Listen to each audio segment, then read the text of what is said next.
Bonjour à tous, aujourd'hui je vais vous montrer comment j'ai automatisé ma facturation pour ma propre activité. En fait tout simplement j'avais plus envie de payer des logiciels qui le fassent à ma place et donc voilà, j'ai créé mon propre système et à la fin de la vidéo vous serez en mesure de répliquer normalement le système que je vais vous montrer. Donc voilà, ici on se retrouve dans N8N et voilà à quoi ressemble le workflow globalement. Donc derrière ce workflow il y a un Airtable avec toutes les données de vos clients. Donc là c'est un client fictif. Mais donc vous voyez les numéros de TVA, adresse, référence de la facture, si c'est du récurrent ou du one shot, le prix, si la facture a été payée, si elle a été faite, la date butoir, etc., etc. Et ici, on va retrouver la facturation quand elle sera créée. Donc je vais vous montrer, la facture c'est tout simplement un template Google Sheet que moi j'ai été chercher ici, donc sur ce site-ci, Invoice Simple. Et donc là, j'ai pris vraiment la première chose qui me correspondait. Et donc l'idée, ça va être de prendre les informations qui sont ici dans le Airtable et de les mettre dans les bonnes cellules de votre facture. Alors, c'est pas aussi simple qu'il n'y paraît, mais on va y revenir après la démo. Donc lançons. Et donc vous voyez, ça passe déjà à travers tout le workflow. Normalement ici, il y a une nouvelle ligne qui a été créée, effectivement. Là, normalement, il y a une copie du modèle qui a été créée. Donc on voit ici les choses vont changer petit à petit. Vous voyez ici la date a changé, la description a changé, la référence, le prix va rester identique. Et ici il y a mes coordonnées que je vais flouter.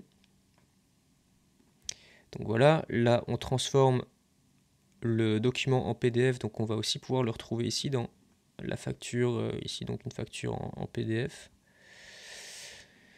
Mais le plus intéressant, ça va être effectivement de pouvoir retrouver ça dans sa base, oui, où en fait il y a toutes les informations concernant le client. Donc vous voyez, ici, on est de nouveau dans Airtable et on a cette belle petite facture où toutes les informations se retrouvent dans les cases qu'il faut, quoi. Après avoir enregistré la vidéo, je me suis dit que ça pouvait peut-être être intéressant de mettre un système d'envoi de factures et aussi un système de notification pour me dire que voilà, il y a des factures qui sont prêtes à être envoyées. Et donc je vous montre ça à la fin de la vidéo. Donc voilà le système qu'on va mettre en place dans cette vidéo. En attendant, n'hésitez pas à vous abonner et voilà, c'est parti. Donc première chose à paramétrer et qui est très importante, c'est votre base de données. Moi j'ai décidé de travailler avec Airtable parce que il y a des options d'interface qui sont assez sympas visuellement et donc voilà, c'est relativement facile à prendre en main. Mais donc chaque colonne doit correspondre à une information que vous voulez retrouver dans votre facture. Donc par exemple le numéro de TVA ou le numéro de siret en France, je pense, l'identifiant qui va créer ensuite l'identifiant de la facture, donc en gros la référence de la facture. Moi j'ai créé quelque chose avec les deux premières lettres du prénom et du nom de famille, plus l'année, plus le numéro de la facture. Ensuite l'adresse postale, l'adresse mail, savoir si c'est du récurrent ou si c'est du one shot. Parce que oui, ici cette automatisation là, je l'ai faite pour moi et en fait chaque mois j'envoie une facture pour du récurrent et j'ai pas envie de devoir faire du copier-coller chaque mois. Donc ici ça concerne le récurrent, mais quand vous aurez le template, vous pourrez l'adapter à votre sauce pour faire quelque chose qui convient à votre situation. Donc le statut, savoir si la facture a été payée ou non, et donc ça il faut le faire manuellement. En fait ça va être la seule partie manuelle à faire, et surtout si j'ai mis ce statut là, c'est pour par après créer une automatisation qui va faire des rappels, etc. Voilà, ensuite prochaine cellule qui est importante, c'est la date d'émission de la facture. Donc ça, vous la décidez tout au début. Donc moi en général ce que je fais c'est début du mois. Et puis vous avez la date butoir. Donc effectivement butoir c'est avec un T. Mais donc ici la date butoir c'est la date ici plus 7 jours. Et attention, il faut le reformater dans le format européen parce que parfois sinon ça peut s'afficher dans le format américain et ça va créer des situations dans votre workflow où vous ne comprenez pas d'où vient l'erreur et ça peut venir tout simplement d'un simple formatage de date qui a été mal fait. Et donc dernier point qui est important, c'est ici cette cellule-là, ça va être en gros la prochaine date, en gros ça va être l'envoi de la prochaine facture. Donc pas celle de ce mois-ci, mais celle du mois d'après. Et cette cellule-là, elle est importante parce que ça va permettre au workflow de savoir s'il doit créer une nouvelle ligne, s'il doit créer une nouvelle facture ou non.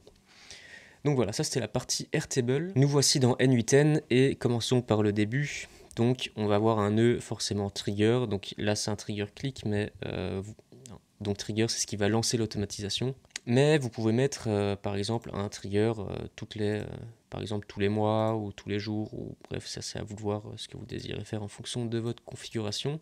Ensuite, on a un nœud qui va nous permettre de ressortir toutes les informations de nos cellules Airtable. Donc là, c'est ce qu'on a vu juste avant, hein, vous savez, toutes ces informations-là.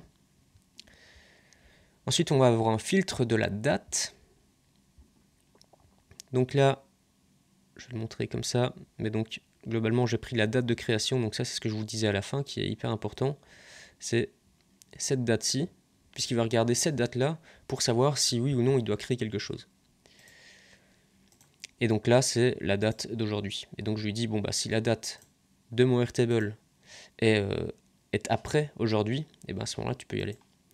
Ensuite, il y a un second filtre. C'est vrai que j'aurais pu tout faire dans un seul nœud, mais bon, bref.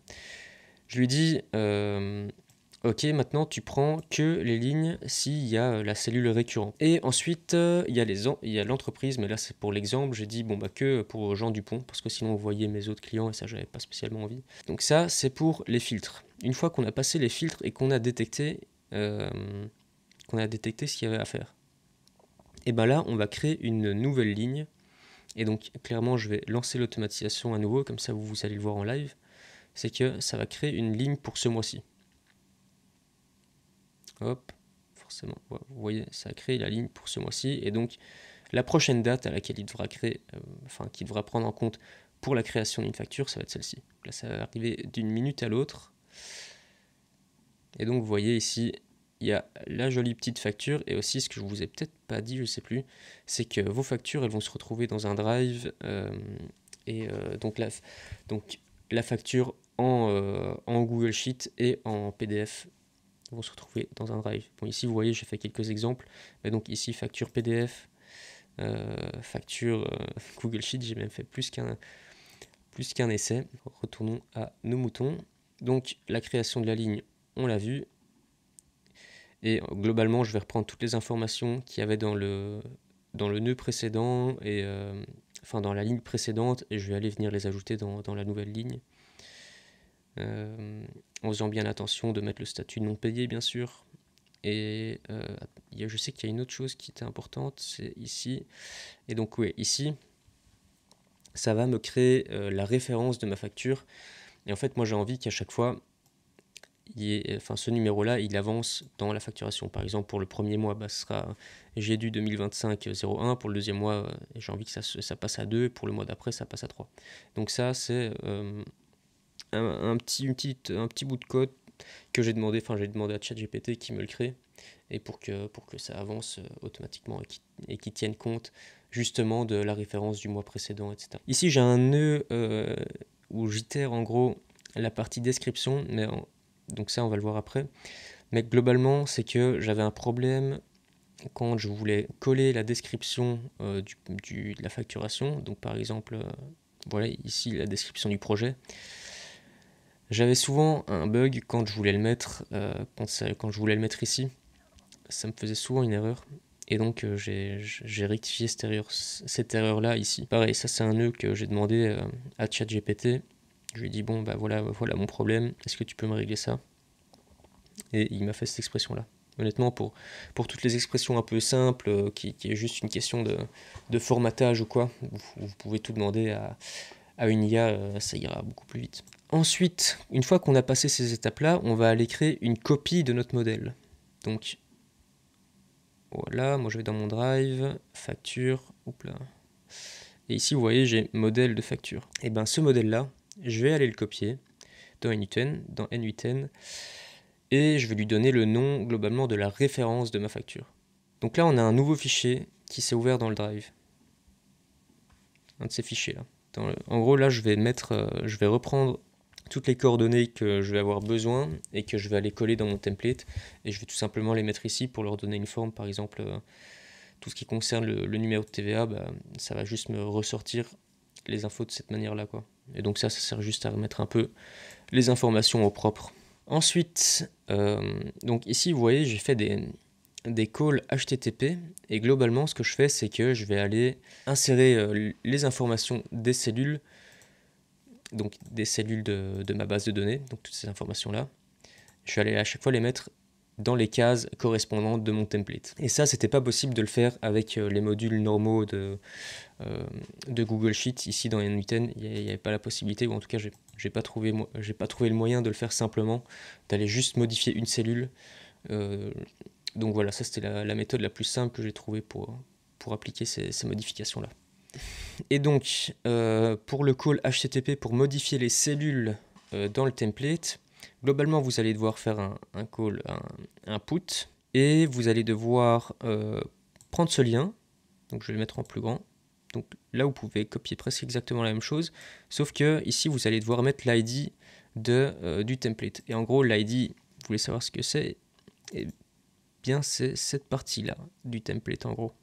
Et donc ça vous allez le coller ici. Ensuite, ce qui est important de mettre, forcément, c'est aussi la cellule qui correspond. Donc effectivement, ici, on va regarder, c'est que F15, effectivement, on est sur le prix. Donc voilà, il est important, effectivement, de se connecter à son Google Sheet via une connexion API. Et donc ça, c'est une simple connexion à faire comme vous le feriez avec un module normal. Donc je regarde, hein, mais dans le header, ce que vous allez mettre exactement ça. Et ensuite, dans le body, vous allez mettre ceci. Donc, vous allez faire using JSON et vous allez mettre exactement ça. Puis, vous allez remplacer de nouveau la cellule à chaque fois ici qui correspond. Et vous allez mettre le prix, donc ce qu'on a mis dans les 7 variables, et ben on va le caler ici. Donc, vous voyez ici, ça donne la valeur, donc les 1200 € qu'on peut retrouver ici. Et globalement, vous faites la même chose pour tous les nœuds qui sont là. Donc ici, c'est à chaque fois la même chose. Par exemple, si on prend ici ville, c'est de nouveau la même chose. L'identifiant du template, la cellule et la valeur que vous voulez mettre dans la cellule. Ensuite, ce qu'on veut, c'est que à chaque fois, tous ces nœuds-là, ils se regroupent dans un seul item. Donc c'est pour ça qu'on va mettre un nœud merge. Au lieu d'avoir 10 valeurs qui ressortent, vous allez avoir seulement une valeur. Et ça facilite beaucoup les choses pour la suite. Donc là, jusqu'à présent, on a presque tout fait, c'est-à-dire qu'on a le template qui est complété, avec toutes les informations de la base de données. Ce qui nous reste à faire, c'est de transformer ce template Google Sheet en PDF. Et donc ça, vous le faites ici. Vous allez prendre un nœud Drive. Vous allez mettre File, Download, vous allez mettre l'identifiant qu'on a précédemment. Vous voulez que l'output data du PDF s'appelle comme ça. Et donc vous pouvez mettre exactement cette valeur-là. Ensuite, vous faites Google File Conversion. Et donc là, vous voyez, pour le Google Sheet, vous voulez que ça se convertisse en PDF. Voilà, en vrai, ça on pourrait le supprimer, enfin on n'en tient pas vraiment compte. Mais donc Google Sheet PDF, donc là vous voyez ça ressort comme ça, on pourrait même le viewer, le regarder. Et donc on arrive sur le tout PDF, c'est comme ça que je l'ai renommé, mais donc globalement vous allez avoir le fichier PDF que vous avez eu juste avant, et celui-là on va essayer de le mettre tout simplement dans notre dossier où on met toutes les factures en PDF. Donc vous allez dans votre Drive, vous créez un dossier facture PDF, et ensuite vous allez vous connecter avec un module Drive, vous allez mettre File, Upload, vous allez recompléter Data. Donc c'est pour ça que je disais que juste avant vous pouviez mettre exactement la même chose. Ici vous mettez rien, comme ça garde le nom de votre document de base. Et ensuite vous mettez votre Drive, vous mettez le dossier dans lequel vous voulez le mettre, et c'est parti. Ensuite, donc ça c'est une petite subtilité où je me suis un peu cassé la tête dessus, alors que c'était tout bête. Mais globalement, ici, pour voir ce fichier-là, il faut que mon compte Airtable, donc c'est une autre adresse que mon compte sur lequel j'ai mes factures, que mon Drive, et bien vous voulez que le compte du Airtable puisse voir la facture, et donc vous êtes obligé de partager le document avec le compte de votre Airtable. Et là, on arrive à la fin On retourne dans Airtable, on va essayer de retrouver la cellule ici correspondante. Et donc pour ce faire, on va aller chercher forcément la bonne table. On va aller voir ici, column to match, vous mettez la référence de la facture qui est le nom de votre fichier. Donc ID facture, le nom de votre fichier. Et ensuite, vous allez coller ce petit morceau là. En gros, ce que vous faites, c'est que vous allez prendre du nœud précédent, non, du nœud tout PDF à mon avis, du nœud tout PDF, vous allez prendre le web content link et vous allez le mettre ici. Donc vous pouvez globalement reprendre cette expression là et vous avez juste à reconnecter le web content link là-dedans. Et voilà. Et là, vous avez votre automatisation. Donc ici, cette automatisation, c'est surtout pour ma facture, pour les factures récurrentes, mais je vais aussi automatiser l'encodage, je vais automatiser les factures qui sont un peu du one-shot, et donc en fait, il y a encore probablement 2 vidéos qui vont sortir. L'encodage, je vais probablement le faire avec un agent IA, donc je vais connecter un agent IA avec toute cette automatisation-là et toute ma base Airtable, et je pense que c'est déjà pas mal, mais... Voilà, n'hésitez pas à vous abonner, dire si ça vous a plu. Comme je l'ai dit en début de vidéo, j'ai rajouté un petit système d'envoi de factures et de notification. Donc globalement, ce que je fais, c'est que je vais mettre un nœud Airtable pour aller rechercher les informations sur le client. Je vais mettre un nœud Drive pour aller récupérer la facture. Et ensuite, pour l'envoi des factures, moi, ce que je fais, c'est que je crée un brouillon au lieu de l'envoyer directement. Donc je vais prendre la pièce jointe, et je vais prendre les informations nécessaires, je vais créer un brouillon. Et ensuite, je m'envoie une notification, donc ça va être un autre mail. Et donc c'est le dernier nœud qui va me dire, bon bah voilà, tu as des brouillons qui sont prêts à être envoyés à tes clients.